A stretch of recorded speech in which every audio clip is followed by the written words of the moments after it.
kanya tuvugana ubu Regis akaba yangirije ibintu byinshi. Aho ngaho akaba ageze mu bukwe bwa Miki hamwe na Gapromota. Ubu ngubu tuvugana akaba ari amakuba abasha kuba yaba muri aka kanya. Regis akaba yemeje ko atatandukana hamwe na Miki habe na gato, bitewe nk'uburyo yabasha kuba yakundana nawe bikarangira batandukanye.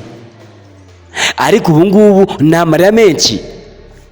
Gapromota avuze ko nawe guheba Miki bitava kuvamo. Ahanga biraza kugenda gute? Tubaye ikaze, ngiye wumva nk'ibisanzwe ni Didi usanzwe ubereza amakuru.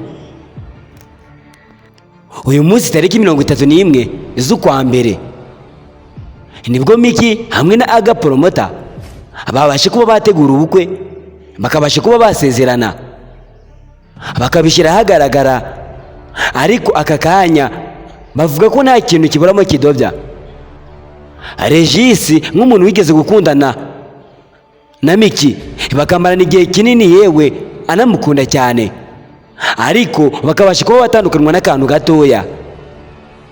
Ariko bajya bavuga ngo nta kintu kitagira iherezo.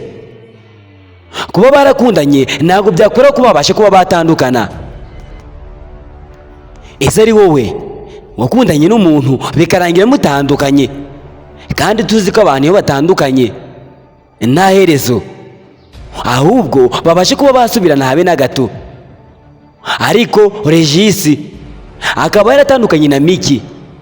Miki agahita yibonera undi mukunzi bita Gapromota. Ariko Regis nta mwanya wo kwitekerezaho babashe kuba bamuha kugira ngo babashe kuba bakongera gusubirana. Aka kanya ubu tuvugana Regis akaba ageze aho Miki na Gapromota basezeraniye, akaba akiri ibipapuro. Ahangaha ubukwe bwose bakaba babwangirije. Ese Regis na Miki ko bamaranye hafi imyaka 4, ariko Gapromota hamwe na Miki bakaba barakundanye umwaka gumwe, ese ari wowe wakundana nande? Urumva ahangaha Miki na Regis babashe kuba bagirana amasezerano akomeye cyane, aho babashe no kuba bakinana amafilime atandukanye. Ariko Regis akaba atakomeje kwihanganira ko babasha kumuca inyuma.